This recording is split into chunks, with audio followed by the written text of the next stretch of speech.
All right, so measures of variation. This is an interesting part of the course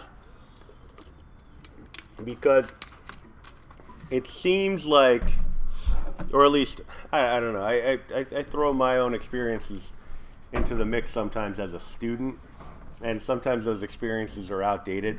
For those looking, it's page 5. Um, so forgive me if it's like, well, I never even thought of that. It never crossed my mind or whatever. But it's what I thought. So that's I think the whole world revolves around me. So it must be the way everybody else thinks. So when I was being taught this concept, I thought it was a standalone. Oh, we learned about mean, median, mode. Now we're gonna learn about standard deviation. Tomorrow we're gonna learn about something else. The day after that we're gonna learn about something else. It's not gonna be related in any way. And boy, was I wrong. Yeah, and you know what? It was surprising that I didn't quite put that together until I started teaching the material. That this concept of standard deviation is the basis of all of statistics. Like statistics, the concept, the course does not work without this concept: standard deviation, variation, variance. All right, that's how important it is. But I just thought it was like, okay, we're just learning that, like today we learn about fractions, tomorrow we learn about decimal, like I didn't put it all together until I started teaching. And as a student, sometimes that's the way of it. All right. What I came up with as just a standalone blurb about the importance of variation is what I wrote here. This is not from a textbook. So, different textbooks write their own things. I just streamlined it to what I thought was a nice statement to represent the importance of it. It's just as important to know how spread out the data is as it is to know the central tendencies. All right, central tendencies is talking about center. All right, so the middle of the pack, the averages and things like that. It's just as important to know how spread out the data is or are as it is to know where the middle is. And I think that's a reasonable thing to say. Because if I tell you, because I could talk in terms of class averages, because you could relate to that, your students, you like, if you're above or below the class average, you'd like to know that, I would think. And I'll always share that information with you. Like, I'm not going to tell you directly you're below class average, because that make you not feel so good. But what I will say is this is the class average, and this is the standard deviation. And then we'll talk about what that means, and then you can evaluate your number and see where it falls relative to everyone else. All right? That I think is a little self-reflection piece. That's a very valuable piece in order to really kind of assess where you stand in the course. All right? How spread out the data is meaningful, because if I were to tell you that the class average was an 80, all right, took a test, class average is an 80, so we're talking a B average on the test, and then you got, well, let's say a B plus, you're feeling all right. Like if you're an A student, you're like, I would have liked the A, but there's part of you that's like, well, better than average, so there's that. Like average is here. I'm above the average, so that's good news. Right? So if I work a little harder, maybe I can get even more above average. But it all depends on how tightly grouped the data is, because how can you be above average if everybody's compressed into one little area? If I were to tell you that all of the scores are between 78 and 82, and then I tell you that you're above average, you're like, well, that's great, but like 81 or 82, that's pretty much where I'm at. Like, I'm technically above average, but not by a heck of a lot. Now, if I tell you that the data is situated between 60 and 105, and I tell you your score is above average, now you're like, oh, a lot of opportunities here. The average is 80, all right? It's spread between 60 and 105. Maybe I got 100. Maybe I got 105. Maybe I got a 90 something. All right? But if the data is compressed, your opportunity for that amount of extreme growth is not very much in the realm of high probability. Um, there's a lot of applications to this because you talk about like stock markets and things like that, volatility. You know, I look at my oh, it's the surveying the course. I thought somebody was doing like cat calls outside or something like that. I was like, this is weird. Um, yeah, that's a thing. They they used to have my class next to that class, and the teacher, he's a wonderful guy. Wait, was he the? Did he come in here last class? Was he the one that said, "Hi, I teach here. Can I borrow your thing?" And I was like, "Oh yeah, I knew that guy for 20 years. He doesn't recognize me." That guy, he's a wonderful person. He is the loudest teacher I've ever been around. Like he screams at the top of his lungs. The students love him, but it's tough to teach in a class next to him.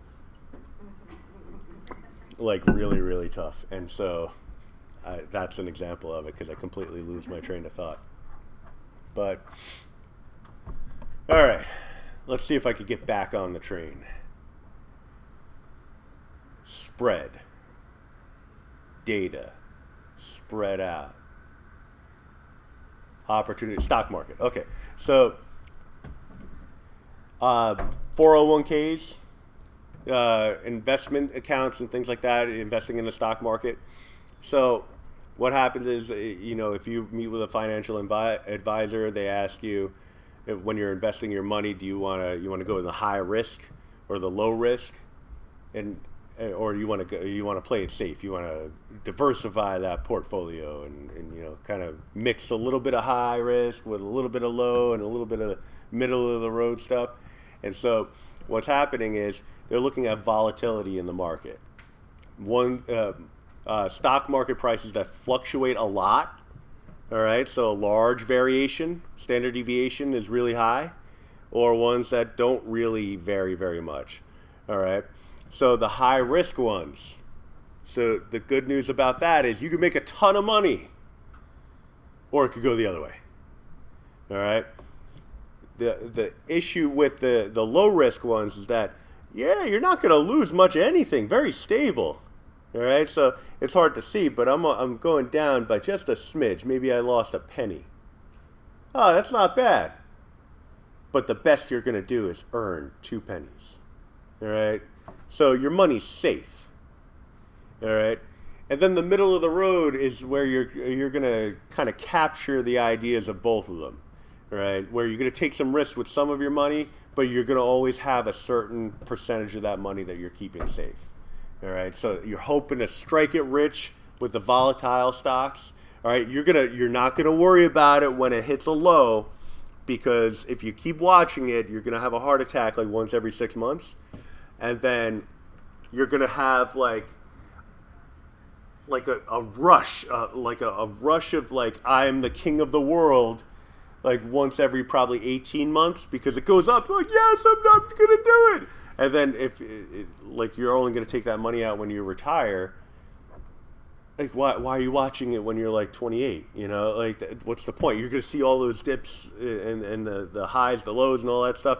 You're going to freak out. You're going to get elated and everything. It's a roller coaster. You don't want that. So you let it go and just hope for the best at the end, and then you just hope that there isn't a recession right when you're about to retire, right? So, but standard deviation drives all of that. Right, the data analysis drives the evaluation of all of that that finance stuff in that industry. Right, that can't happen without this. Right, so knowing what the average values are, that's fine, but knowing what the volatility is, that's even more important. Right, so that's why we learn about it. Right, I could talk about things like gas mileage. Nowadays, you can actually see standard deviation in action in your cars. Like if you look at the MPG, the scale on the car, like some of the older cars don't necessarily have it, but when you press on the gas, it's like, beep, You're like, oh wow, I'm not really getting any really good fuel economy. This is terrible. All right, I'm getting 1 mile per gallon. That sucks. And then you let your foot off the gas. It's like, whoa, 75 miles per gallon. This is great. If I just keep this up, I'm not going to have to fill up the tank for another 6 months. This is wonderful. And then you get somewhere in the middle and you're like, okay, all right, this is where I'm at. 27 miles per gallon. All right, I guess I could live with it. All right, but that movement, not what the number is, but the movement from number to number, that's your variation. That's your standard deviation. All right. The number itself is the average. The movement from number to number, that's your variation. All right. As analogies go, I mean, if you could see the math in everyday life, I mean, I don't think you'll ever forget it. So that's a good thing. All right. So the question becomes, how on earth do we compute this? The answer is very, very easily. Although, you see those formulas and you say, nah, I disagree, pal. There's no way it's going to be easy. I see those formulas. They are disgusting. Well, we're not going to use those formulas. Because I started talking about standard deviation long before this part of the lesson. And it came up in one of those displays that we were working on.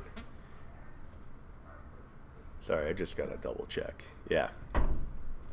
Just I have these moments where I'm like, I was recording that, wasn't I? You know, so I was, but just for the sake of my own peace of mind, I needed to verify. Calculator's going to figure out standard deviation for us. So the number itself, very important. What it means, also very important, but sometimes it's hard to really kind of wrap your brain around, like the quantity of the number and what it means in terms of the data set. All right, because again, I'm giving you a context-less data set. This data set has no meaning for us. I don't know where it's from. If I gave you a list of gas mileages, then I can make a conclusion based off of the number that I see for standard deviation. All right. One thing that I would like to add in here, I've talked about typo bonus in this course. No, I have not talked about. Okay, well that's an important one. So let me get that out of the way. But let me write this down first. All right. So the units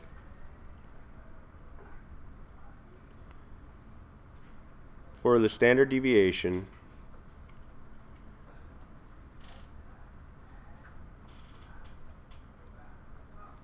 are the same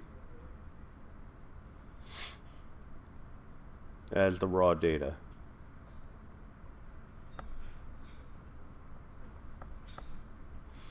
Right, so the units, when I say units, I'm talking about like meters or miles, hours, things like that. Whatever it's being measured in. All right, so the units for standard deviation are the same as the raw data. All right, so let me take a second to talk about typo bonus. It's usually one of the first things I talk about on the opening day, but something always slips through the cracks. So typos.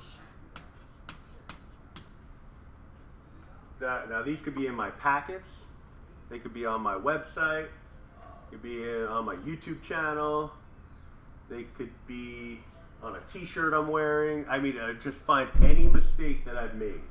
All right. What you do is you submit the typo on Remind.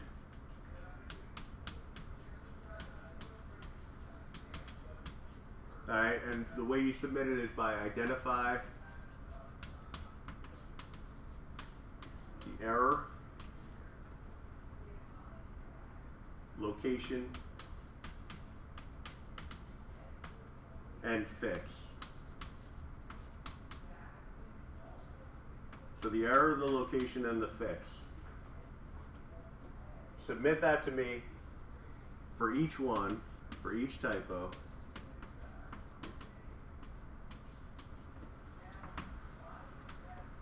You get 1 bonus point. Maximum 3 though.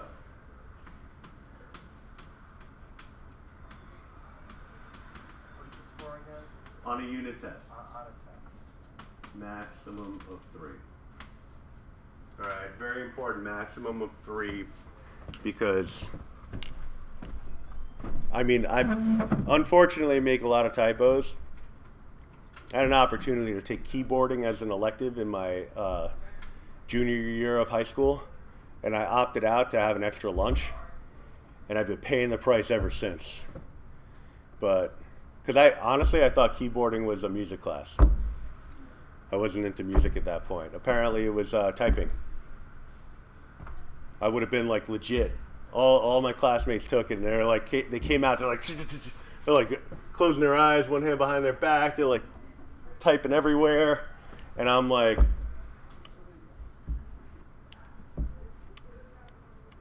so yeah.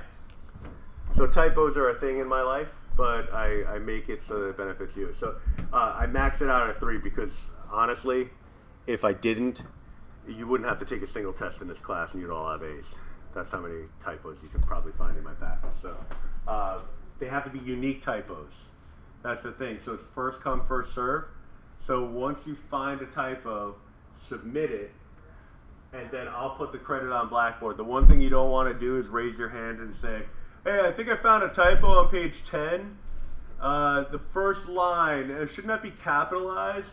Because the minute you finish that sentence, somebody's already hit send. All right, they've stolen your typo. All right. The good news about that is, like, if you're not quick on the technology, you don't have to worry about it, because the people who are quick on the technology, they're going to be done submitting their typos like by the end of the day today. So next class, even more people will be done, and then before you know it, it'll be just you, and you'll have the freedom to relax, stretch out before you submit your typos. There are plenty of opportunities. All right, so what is a typo? Obvious things like spelling mistakes, which I feel like Microsoft Word makes me look stupid, because I was the 4th grade spelling bee champion of Dutchess County. So I should have like a lot of like spelling street cred out there. But what happens is I spell lots and lots of words right, but I defaulted to the red underline. And so you spell a word wrong, but it's still another word. Microsoft Word isn't going to pick it up because it's another word. And for the love of everything that's holy, if it fits contextually in that sentence, it won't even underline it in blue. Like, dang it. So there may be some words that are like, I don't think that word belongs there. Right? So there's that. Sometimes I just don't punctuate. All right? So there's that. Sometimes, like, I'll go from eggs 1, eggs 2 to just not identifying an example. Or maybe I'll go like an italicized, I'll write the word example out. Like, I want consistency also. All right, so the formatting, how I have everything outlined. All right, right here, like, here's how nitpicky I want you to be. See these tabs? They're not lined up. Like, these are things that I don't think to do when I'm typing stuff up, that if I have another set of eyes, I have an opportunity to have every semester a classroom full of proofreaders. Like, this is my opportunity. So if you can help me with this, this is your reward for it. So that's where I'm going. Sometimes I change between fonts. And that's not because I'm doing that on purpose. It's because I copied something from the internet, and then I just didn't change it from like Arial font to Times New Roman or whatever. So pick up on anything, submit it. Odds are it's going to be perfectly fine. Every now and then you'll see something that's a math term. Like if you see IFF, that actually is a math term for if and only if. So every now and then, very rarely will I kick it back to you and say, shockingly, that one was correct. But 99 times, I'll even go 999 times out of 1,000. When you submit something, you're going to get the credit for it. All right? Question? No, I wanted to tell you that there's a website, it's called Grammar, and you download it, it's for free. I mean, they have like options that you could pay to, and that corrects your grammar while you type. It will tell you. It's an add-on? I'm not sure about that, but Do I have to upload my file into it for it to correct it, or? No, even in the stuff away. Microsoft No, it's Word, an as soon as you extension. type, Yeah. it corrects the words for you where the punctuation goes, and if you have the wrong word, it tells you how to replace in a verb, and it's really helpful though. Grammar? It's called Grammar, and it has a green color. Are you That's familiar? Grammarly, I think. Grammarly? Something. Grammar.ly? Yeah, It's all one grammar with L-Y at the end. I can't check it. And that would help you. Like, it just, many people are using it because, you know, they have problems in typos. Not like you, but. Yeah, not many people are as bad as me. There are points. Is it the G with the little arrow? G as in George. Yeah, I think I got it. Yeah, it's Grammarly. She's right. Yeah. It's Grammarly keyboard, so. All right, I'll get that. Something out there just for everyone to know. Just like a lot of people don't like to have echoes and Alexas at home because those machines are always listening, recording, and doing stuff. A lot of people don't like, like those kind of like apps or add-ons because, like there are eyes on everything you write. And Right. you type.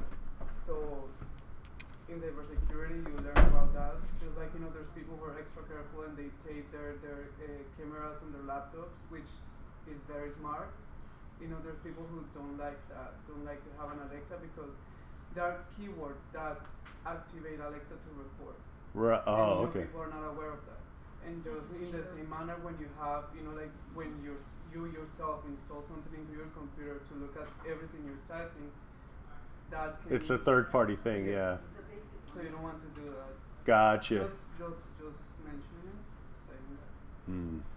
I just read about Grammar. I'll run it by IT at school because I feel like if they let me use it there, then they vetted it and it's probably at least okay on their end. But that's a good point. I didn't even think about that. I let Alexa run my life, so geez, I'm done. Grammarly Basic, it said it's free. I just read it now, but the premium is $11.66 a month. Oh, okay. So, but I would use the basic just so you could get heads up, just to see Yeah. what it is. Yeah. But do it after the semester because we cannot get the points on it. Oh yeah. Well, no. These documents are in your possession, so these are all fair game. So even if I were to go home tonight and correct every single mistake in there, if it's still a mistake in your packet, it's still something you could get credit for. All right. So I still leave that opportunity for you. And I will also tell you, in all honesty, I've gone through packets and fixed mistakes, and in doing so, created new ones. So like I can't get out of my own way sometimes when it comes to that. Right, so anyway, how do we find sample standard deviation in the calculator? Answer, exactly the same way we find the mean, the median, the lower and upper quartiles. Literally exactly the same way. So, we have two types of examples just like we had before. The first example had one set of data, so let's investigate. We're going to hit stat. We're going to hit edit. Stat edit, all right? That's going to be a habit forming maneuver, a good habit forming sort of thing. All right, I have some data in here. I don't want the data from before, so I'm going to hit the up arrow onto L2. I'm going to hit clear and enter. Then I'm going to hit the left arrow to get into L1. I'm going to hit the up arrow, clear, and then enter. All right, so always clear on the column heading to wipe out the information. All right, so up arrow, clear, enter, wipes out all the information in the column. Then I'm going to type in what I want. So 2, enter, 3, enter, 6, enter, 3 again. Repeated values you input multiple times. 6, enter, 8, enter, and 0. Enter.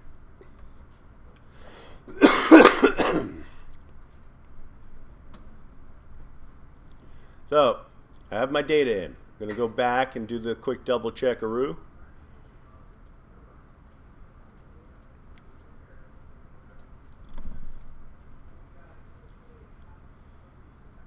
you take a test in this unit, in theory, you could be done with the test in like half an hour.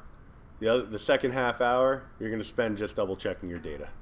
That's really what it's going to be, because it's very procedural. It's a lot of calculator stuff. All right, so I'm going to quit out of here so I don't mess that up. I don't want to accidentally type something in there. You quit by going public second. Second mode, yep. Today's the class for building muscle memory. You know, like learning where the keys are. Second mode gets you into the home screen. Then we're going to hit Stat. Right arrow is going to bring us over to Calc. We're going to hit Option 1. Stat, right arrow, brings us to Calc, and then Option 1. So hit either the number 1 or Enter on the number 1. All right. Now, this data set does not have a frequency list. All right. We only have one list of data. So I'm going to go down to frequency list, and I'm going to hit Clear. All right. So I want that to be empty. All right. So I'm going to say it again. The A. It's fine if the A is flashing. You don't have to worry about that. That's okay. There's got to be a setting to change this. It's so huge. So I'm just going to make a note. Must be clear.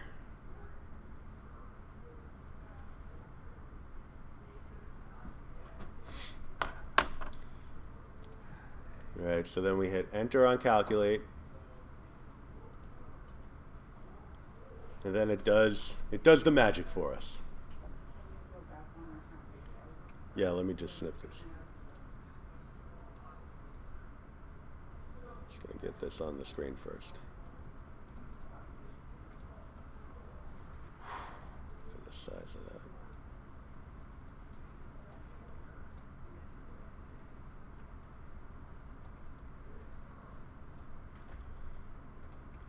All right, so I'm going to take it from scratch.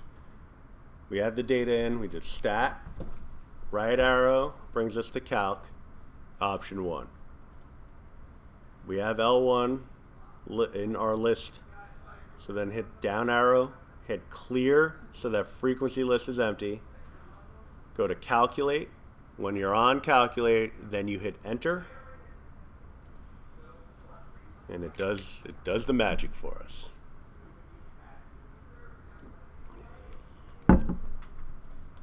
All right. So part of the challenge is understanding, you know, we have this whole list of information. What's the most important stuff? What's the meaningful information? Right here, what we have is what is known as the sample standard deviation.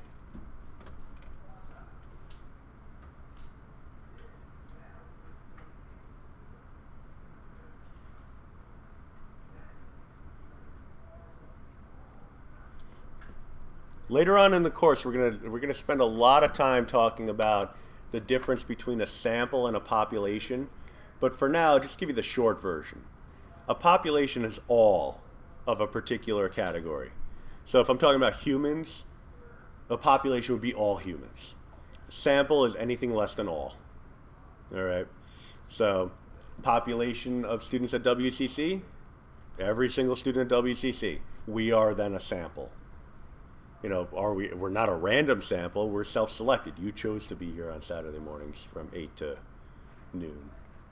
I have to say 8 to noon on the video because it's official. It's out there. All right. So this standard deviation gives us the standard deviation for just a sample. It doesn't give us for the entire population. All right. So the only thing that we can assume is that these numbers are a sample of something. I don't know of what. Sample of ages of people. Sample of shoe sizes. I don't know what a 0 shoe size would be, but maybe that's a thing. Maybe that's a person who wasn't wearing shoes. All right, so we'll just put it down as 0. They weren't wearing shoes, so they get a 0. Right? But everybody else got a size. Right? It could be any number of different things. So we have to give you the result of the exams. You want not to round it, but just give you the whole number. Whole number unless you're given rounding instructions. That's your best bet. Because if you over round it, then you're going to run into trouble. You tend to lose accuracy.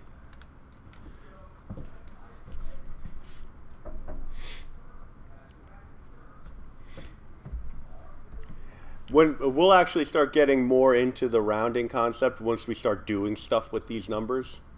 Then we can see what the rounding relationships end up being. All right, so let's do something similar, but with a frequency table. Now, again, you look at this and say, okay, that standard deviation has a number of 2.7-ish. What does that mean? Well, it means that the standard deviation is about 2.7-ish. That's all it means at this point. It's a number that represents the spread of the data. Is it a large spread? It's all dependent. It's a comparative value. All right, so you can only really determine if a standard deviation is large once you compare a data set to another data set. All right, so this data set standalone with a 2.7. Hey, maybe that's a huge standard deviation. I don't know. I don't even know where these numbers are from. Right? Could be huge. Could be tiny. I don't know. But once I compare it to another data set, then I can start saying more than, less than, or the same. All right. So let's take a look at another data set and see what the standard deviation would be there. All right. So stat, edit. Again, we want to clear out a data set. Same process. Hit the up arrow. Brings you to the column heading. Then hit clear. Then hit enter. It's going to wipe it all out.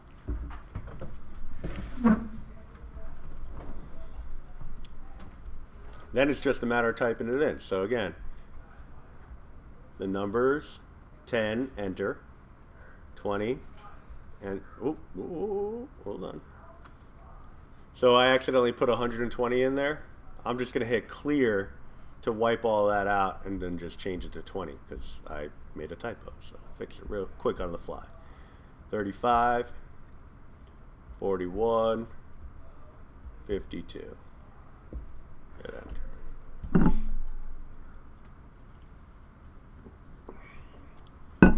Quick double check a Rooski here. Let's see, what do we got? Looking good. Right arrow gets me into the second column. 11, enter. 14, enter. 1, enter. 3, enter. And the 8.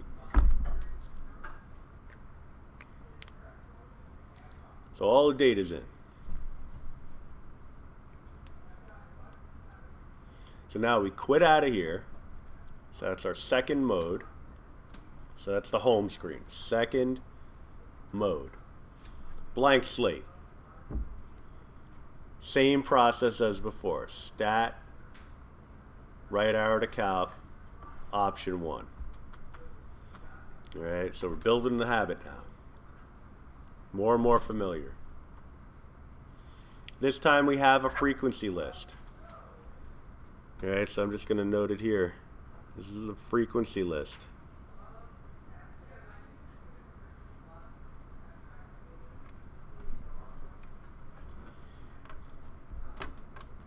So I'm going to hit the down arrow and tell it what the frequency list is.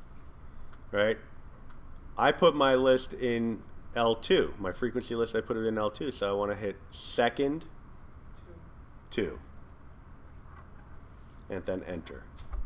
All right. So second, so this is L1. I don't know what does that. Second, L1, L2.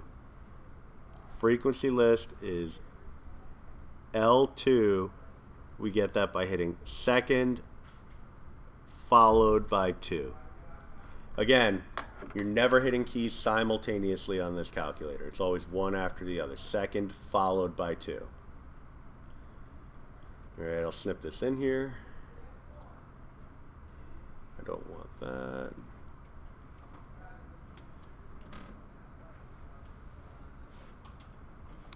What is this?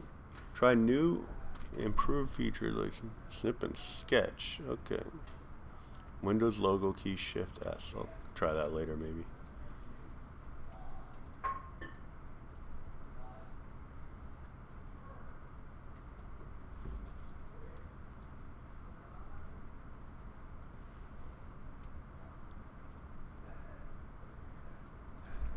Let's see something. Windows Shift S. Draw a shape to create a screen snip. Okay.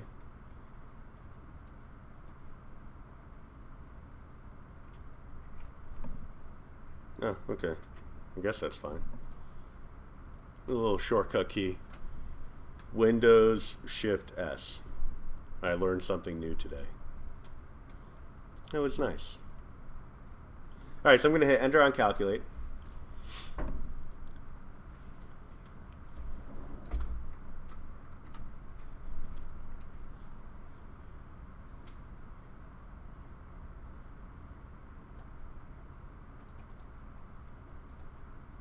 But it's still coming in like ginormous, so.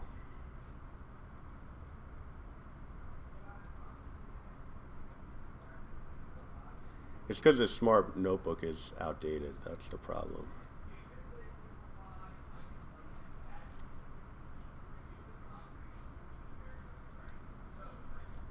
This software is about 20 years old. That's the issue.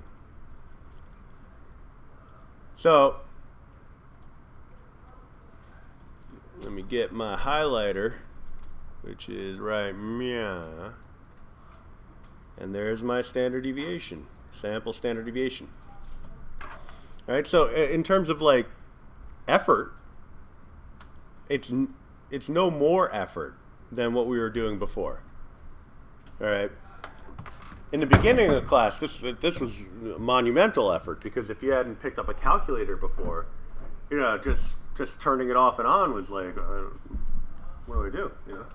But now it's like, wow, I could do these things, right?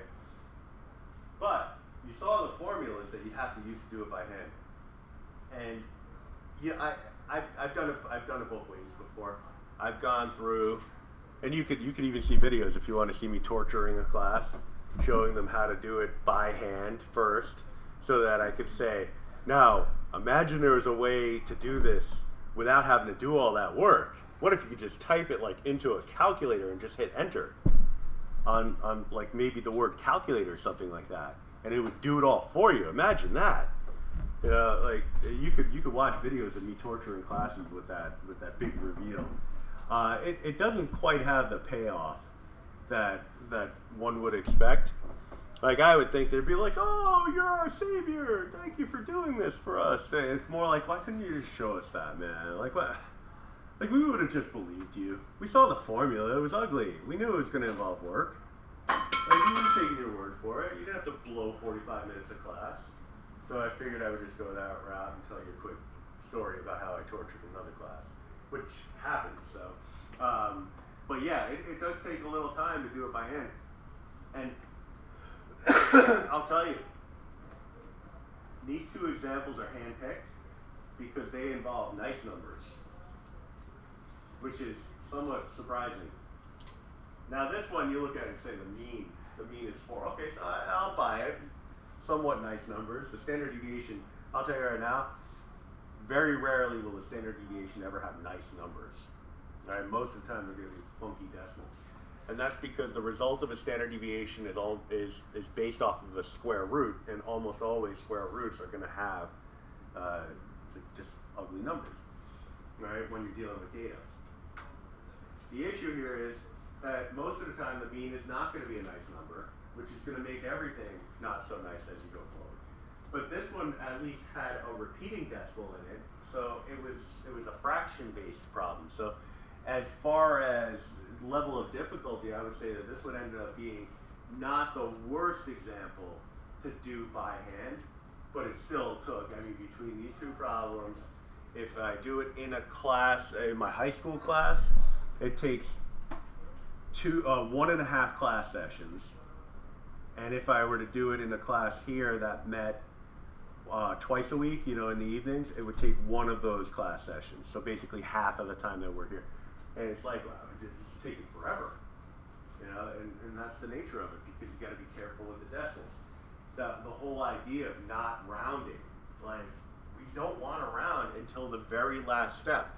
The idea being that we don't want to round until we know what we're doing with the number, right? If we haven't taken the number as far as we need to go with it, then there should be no rounding involved, right? Especially if that number doesn't have any context involved in it, right? Because I look at this as like, you're the intern that's doing the legwork for the researcher. How do you know what they need this number for? What gives you the right to round it on them? Like, what if you blow the entire study because you rounded a decimal, right? So, I mean, I have some really extreme, yeah, sure. We just found the sample standard deviation, right? So, Yep. which is the sample variance?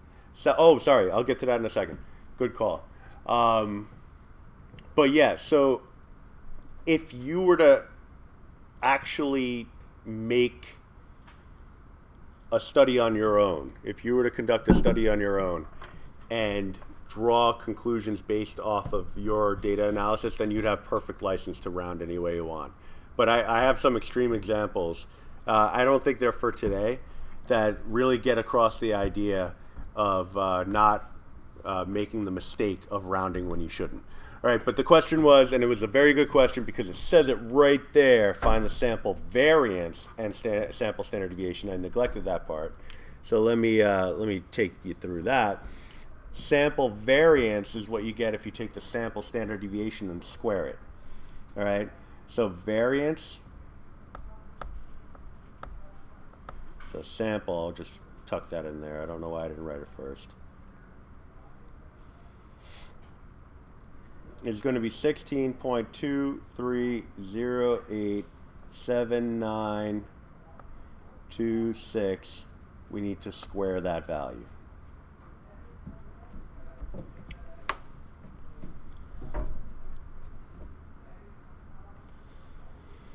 All right.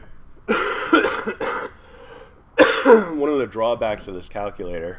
How do we draw the symbol of the sample variance? Is that an A or O, X? Oh no, that's a different symbol. Oh. That's actually population standard deviation. That's something later. Sample variance is just S squared. But what most people do, and this is what I do, I just write sample variance equals.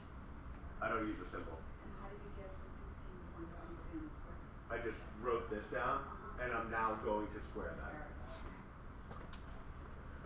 So standard deviation squared. Standard deviation squared. All right. So I am going to take the 16. Now you see, the minute I start typing something, it wipes out the whole screen, so you got to write it down first. 16.23087926. Now there's two ways to raise a number to a power of 2 in your calculator. I'll show you the way that's going to allow you to raise it to more than just a power of 2.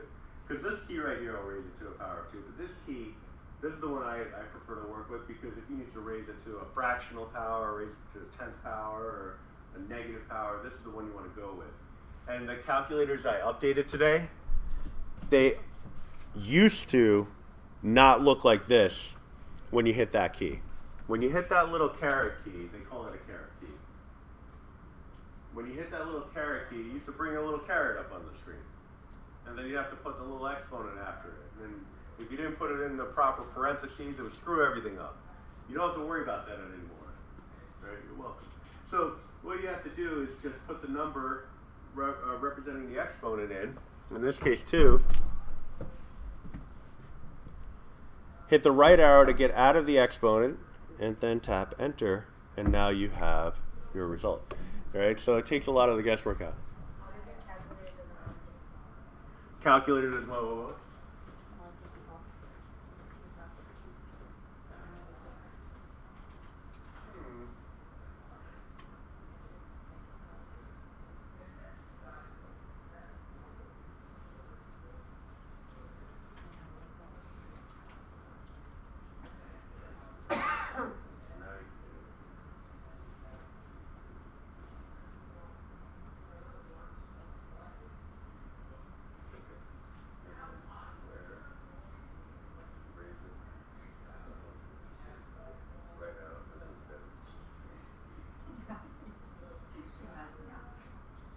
Oh, you gotta put the 2 in.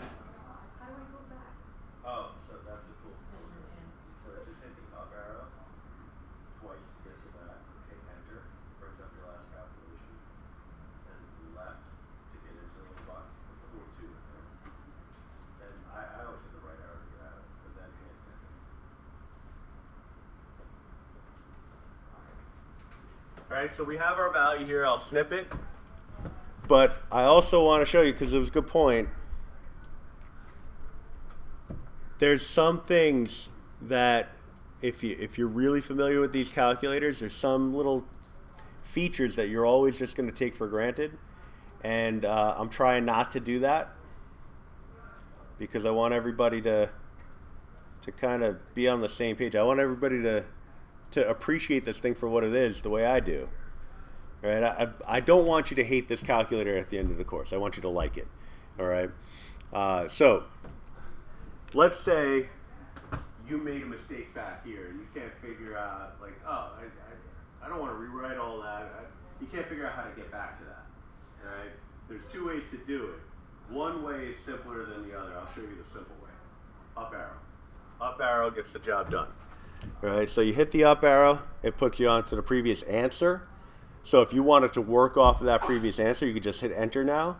But if I needed to make a small change to the problem at hand, I can go up, keep going up until I get to the calculation that I want to change, and then hit enter. It makes it a new calculation. I can now go back and edit it.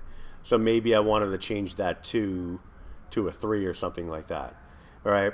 The good news is, or the best news, it has a rolling memory. So you could go back a fair distance. The older calculators used to only go back 6 calculations.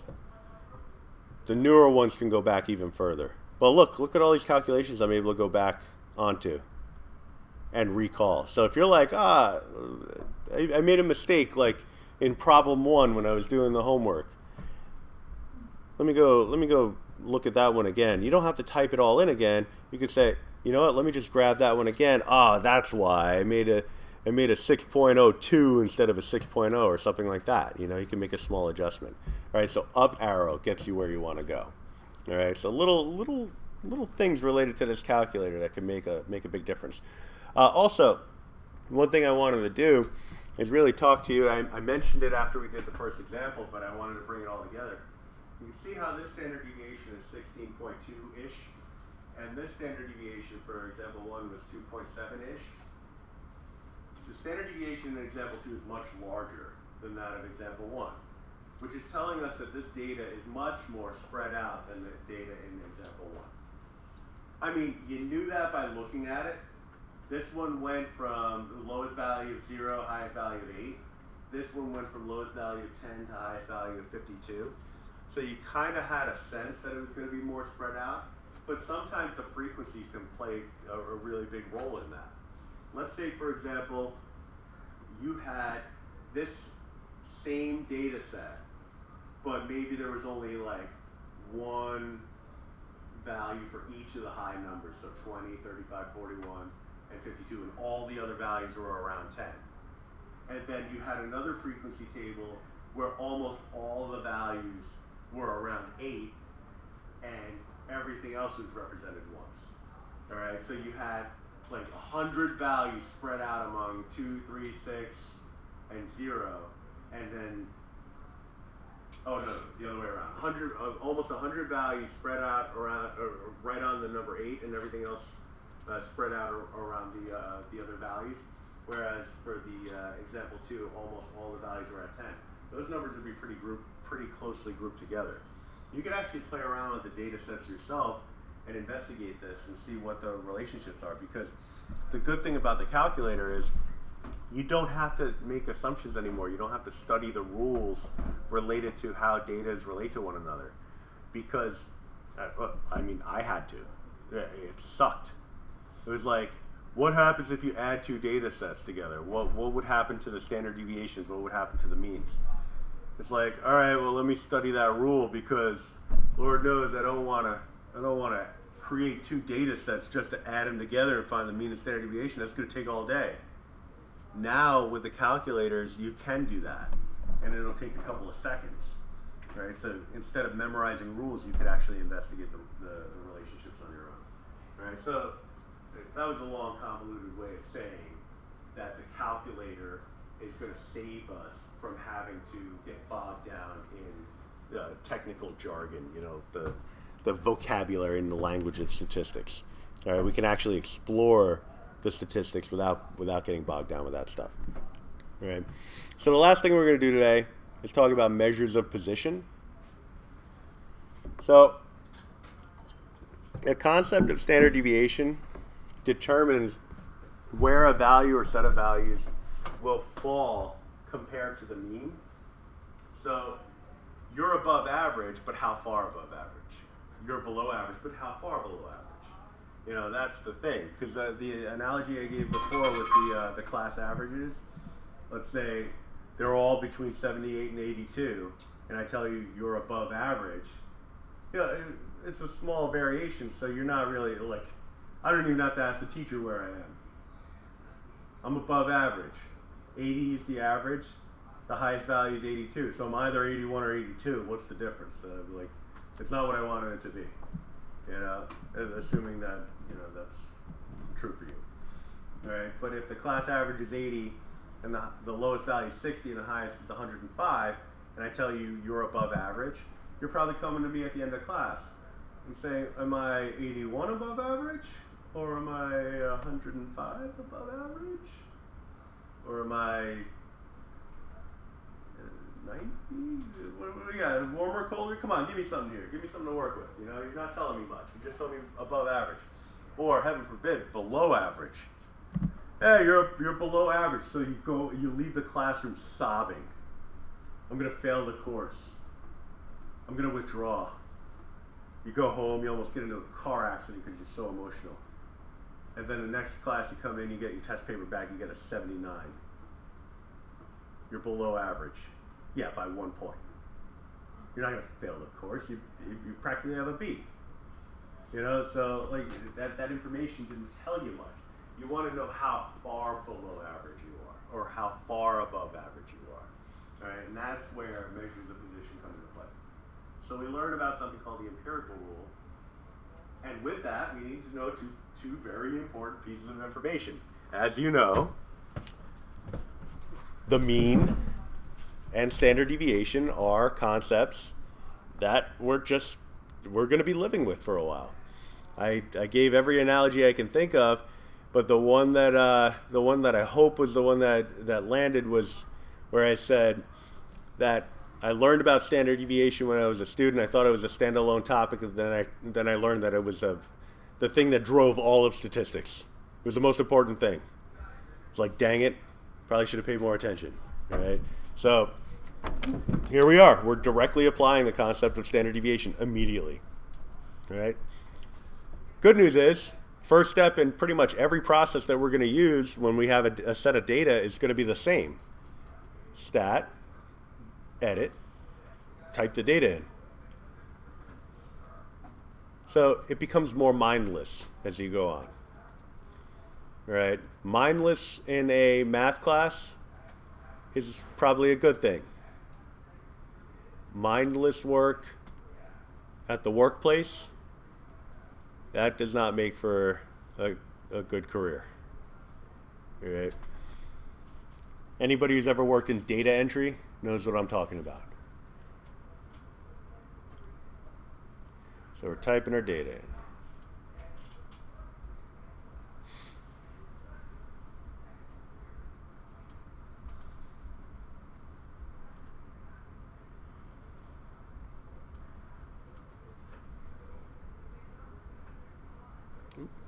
Clear.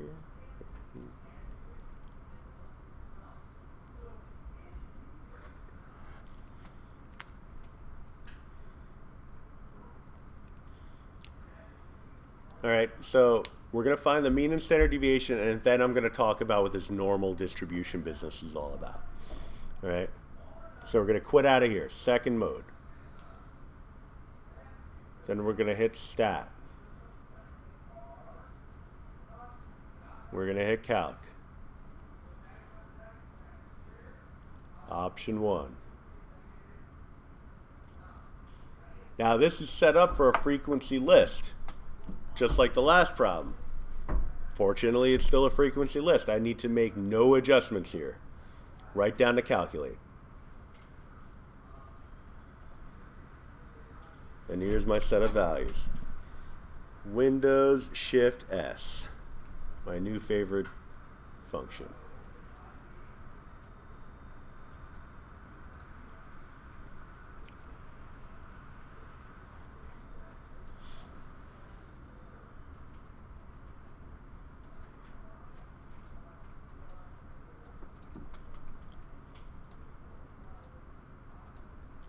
All right, so we need the mean, sample mean, and sample standard deviation. X bar and S. All right. So, the first part of the question asks us to visually determine whether the following distribution is normal. We don't know what that means yet, so it's not possible. Right? And then verify using the empirical rule. But let's just go back and talk about the normal distribution concept for a second. There are some mathematical relationships that have to do with normal distribution. But it's really more important that you understand the visual aspect. So it's a bell-shaped distribution. All right, so we'll start with that. So I'm going to draw a bell-shaped curve.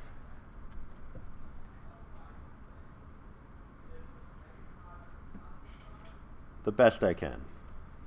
The shakiest bell-shaped curve in existence. All right, I'm going to put a little X bar right smack in the middle.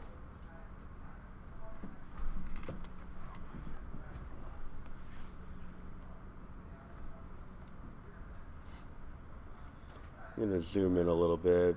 I'm going to go 200, I think, for those keep. Oh, 200 is not good. That's the wrong way. You usually got bigger. Okay. That's unfortunate. Page width, back to page width. That's, I guess, the biggest zoom possible. And it's not like, yeah, no, there's no zoom on this because it's 20-year-old software. All right, well, it is what it is. I'll make use of it.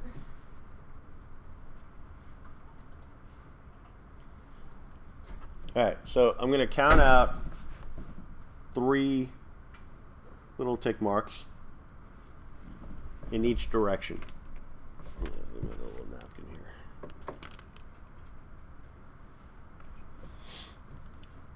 First one I'm going to call X bar plus, well, the first one to the right anyway. X bar plus 1s. And X bar plus 2s. And X bar plus 3s. X bar, is it XL or X1? It's a sideways X bar. Oh. I'm writing it downward, yeah, so I can fit it in. So, this perspective. And I tried to make my S's look, I mean, they don't look so S-y, but as long as they don't look 5y, I'm fine. All right, because I've had enough people come up to me in the past saying, I understood everything about this lesson. I don't understand where the X bar plus 15, 25, and 35 came from. All right, so in your notes, just make them look not like 5s, and you'll thank yourself later for it. Cannot be S1, but it must be 1S. Correct. And then on the other side, we're going to subtract. So x bar minus 1s.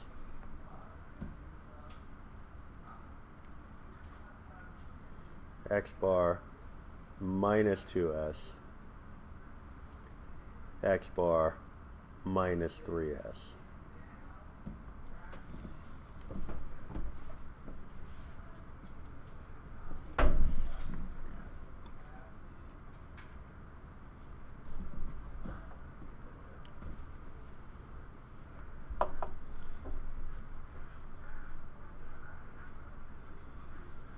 Now, this empirical rule is telling us that about 68% of data will reside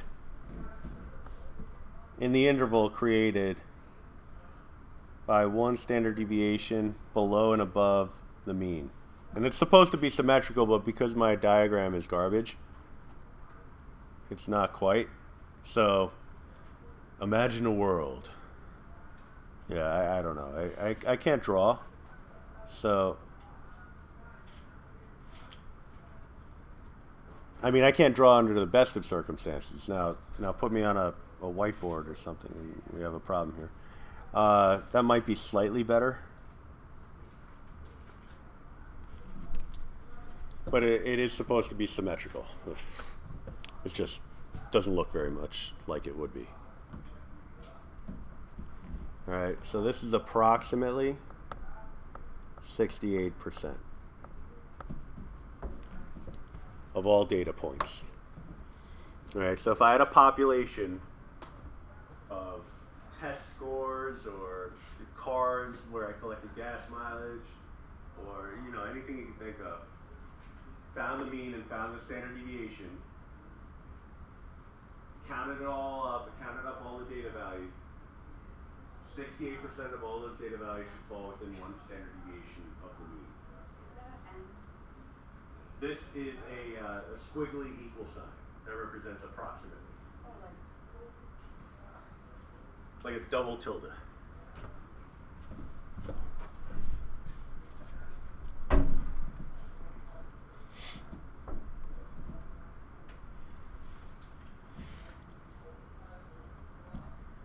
Then within two standard deviations, we're looking at about 95%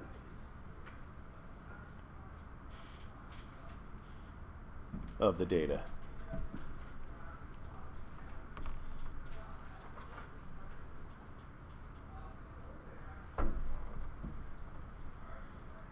And then three standard deviations contains about 99.7% of the data.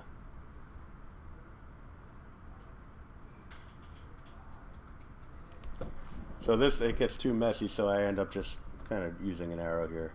About 99.7% of the data.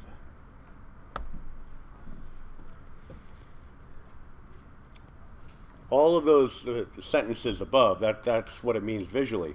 But it still doesn't really tell you much of anything because you haven't seen the process in action.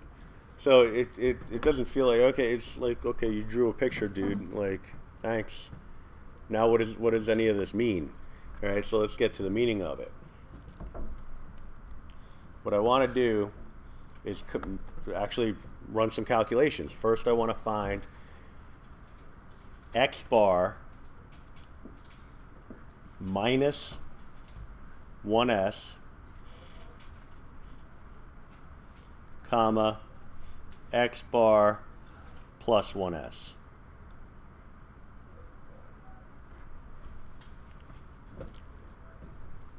Now, today's the day for getting to know your calculator. It's not really the day for advanced features. Although you may look at one of our stats and say, what do you mean advanced features? That's one of them.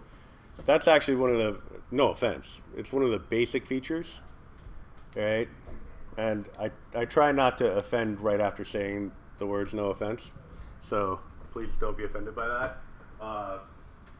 It's kind of like the radio in your car. Just because the radio is hard to use, like the first time I used a radio in my wife's Honda Pilot, it wasn't the easiest thing to use. It doesn't mean it's not a basic feature in the car. Air conditioner, it's a basic feature. Doesn't mean it's easy. Doesn't mean it's easy to use. It's difficult to use. All right. So same idea here. It's a basic feature. There's there's some advanced features that are a little trickier to use, but they will simplify processes like this. But if I talk about it today, it's only going to make matters worse. So I promise you that there will be an easier way to do this calculation that we're about to do.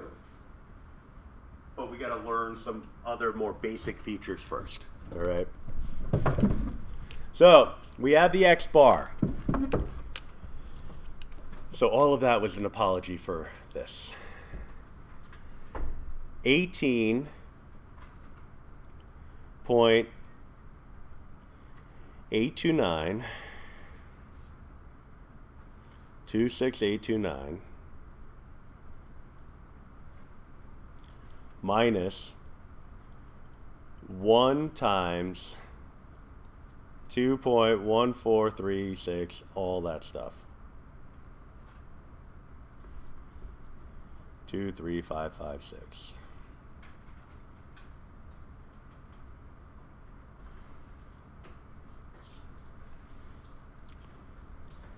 And then all that again, but with a plus sign.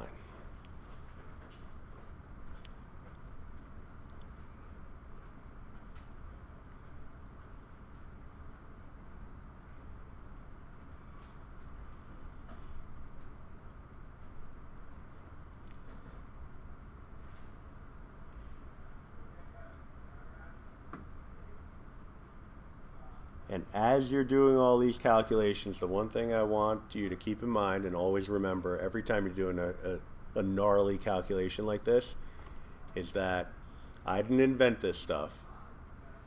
All right? I'm just a person who volunteered to teach it on a Saturday morning to try to make it easy to understand. All right?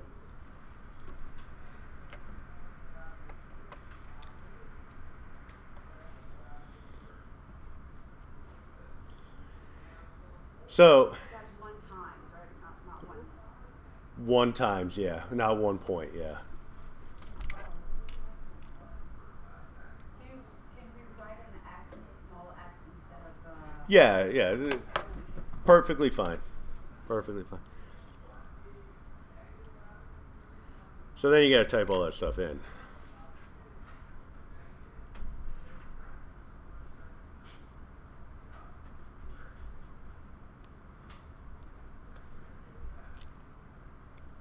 Now, we'll do the first calculation only, everything before the comma, and then I'll show you how you can save yourself a little time on the second calculation. we need the parentheses at the beginning? No.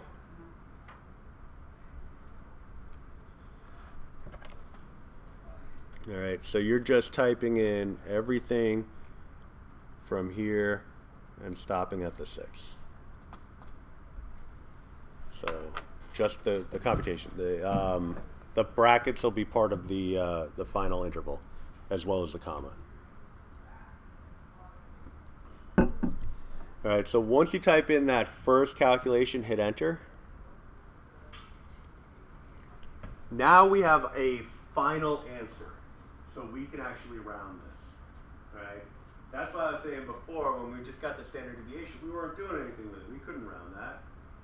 We didn't know what we were using it for. Now we know what we're using it for. So I can round this. The standard rule of thumb is to round it to 3 significant digits. All right, so 3 decimal points after 3 non-zero values after the decimal point. All right, there are no zeros, so it's fine. So in a minute, this will round to 16.686. I'm not going to write it down yet, though. All right, what I want you to do is make use of that strategy I showed you before. Like if you made a mistake in a calculation, what would you do? You'd hit the up arrow. Well, I didn't make a mistake. I did everything right, but I want to use that calculation again. So I hit enter, and then I go back and I change that minus to a plus. Because that's my second calculation. It helps me avoid typing all that stuff in a second time. Then once you change the minus to a plus, hit enter a second time, and now you have the other calculation. So it's bad because you have to type it in to begin with, but it's not as bad as it could be. All right, so let me get that in there. And that's why I didn't want to copy it down at first, because I knew I was going to snip it in. Paste. Jumbo size.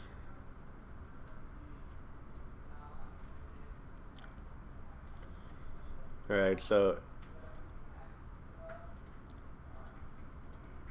correct. So as far as rounding is concerned, first three non-zero values after decimal point. So I draw a little benchmark here after the third value. Same thing here. So this is going to give me an interval of 16. I think I'm painting myself into a corner here, so let me back it up a little bit. 16.686 to 20.973.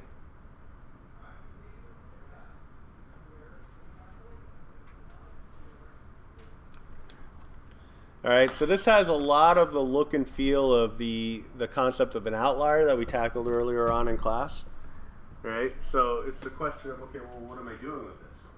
In the case of outliers, what we did was we determined any values that fell outside of this interval. Right? Now, what we want to do for this is we want to determine any values that fall inside of the interval. All right? So count how many values are inside of this interval. So count the number of values.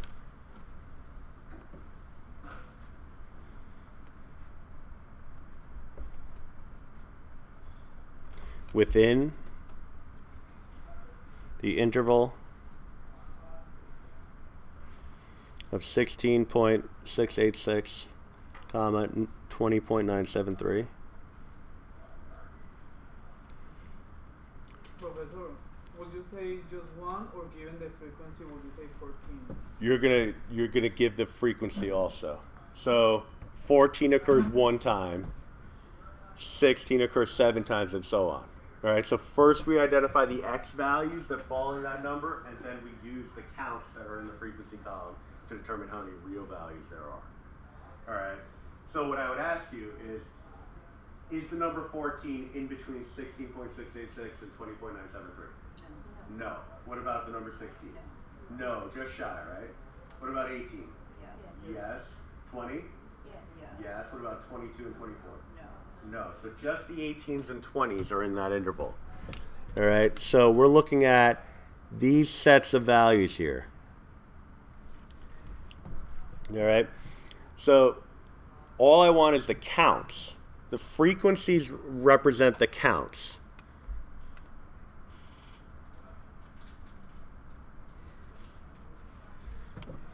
All right, so there are 27 values that satisfy this. So then we count the total number of values in the data set. Count the number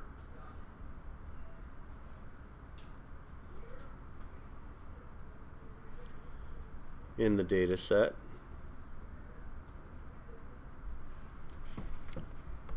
All right, so in that case, what we're going to do is we're just going to add the entire column. All right. Fortunately, we don't really have to add it.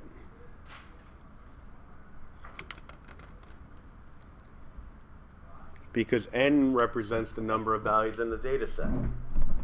All right, so once we figured out the mean and standard deviation, if you take note of what n is in that list, it'll tell you how many values are there. All right, so we have a total of 41 values. I just kicked my shoelaces untied. So I have 27 values that satisfy the condition, and then 41 values overall. So now what I need to just figure out is what that means in terms of a percentage. All right, so convert to percent. All right, so convert to percent.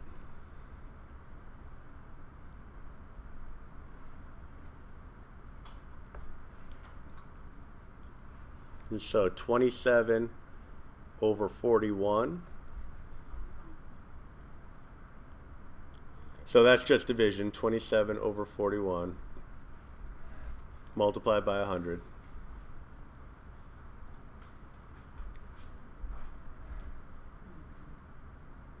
That glitched for some reason. All right, so we're looking at 65, and again, 3 decimal places. So I'll put this, I'll snip it in here. Little cool function here that I like. Honestly, I just like it because it grays out the screen, and I think it looks like mysterious.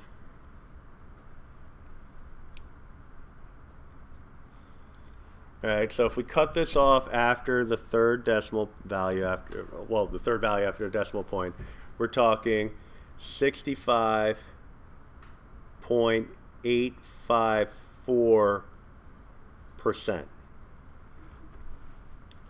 All right, so I'm going to draw the conclusion and then I'll explain why. So I'm going to say, therefore, not quite a normal distribution.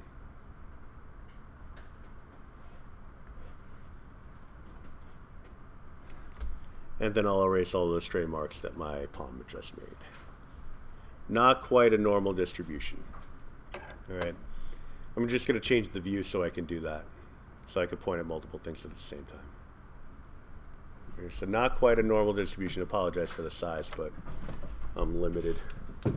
They have to have better notebook software for this. It comes down to the fact that people have been using this one for years, and they don't want, and they fear change.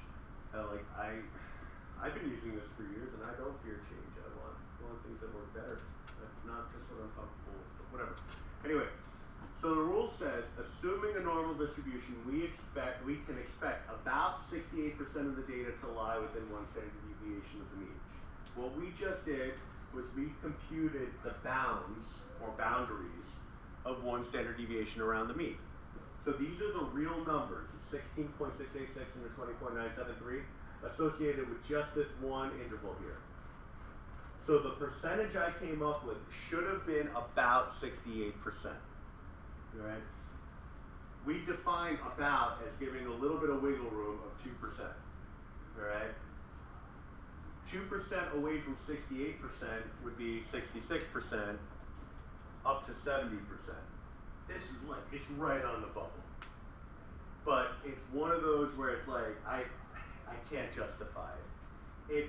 I'm already giving you the 2 percentage points of wiggle room. If I then allowed things to round into the percentage points of wiggle room, then I'm really kind of defeating the spirit of the rule itself, right? It's kind of like when people are arguing for grades. You know, like, all right, if you got an 89 or better, I guess I'll give you an A. Well, what if you have an 88.49? Well, that's not an 89. Well, if you round the 88.49 to an 88.5, well, that would then round to an 89, and that would meet your requirement, wouldn't it? I'm like, well, that's a double jump. Now, if you were like an 88.51 or 88.5 already, that would bring you to 89, which would give you the jump that you were looking for. You know, then you would meet my standard of the wiggle room. You know, like it's the 1 jump instead of 2 jumps. This requires 2 jumps. All right. But by counting up the number of values, finding the percent, and finding the percent of the total, we saw that it was not quite in that little 2% wiggle room of 68%. So we would not conclude that it's a normal distribution. Now, if we did conclude it was a normal distribution, then what we would do is compute x bar minus 2s and x bar plus 2s. And then do basically the same process and see if that amounted to 95%, and then go from there. That's a different problem for a different day because we're just kind of getting our feet wet with the concept of standard deviation. I don't want to apply it too much on the first day, right when you're learning just how to do it. I don't want to like, oh, let's put it in action. Like you're learning what a car is for the first time ever, and then all of a sudden we're going to drive on the highway. No, it doesn't make sense. All right. So for now, we're just going to really focus on the concept of standard deviation and center. All right. So that's where we're going to leave it for today. But I do want to. One second. Let me just finish this thought. I do want to remind you that in each section, right by the title heading, I have the squiggly brackets with the number in it.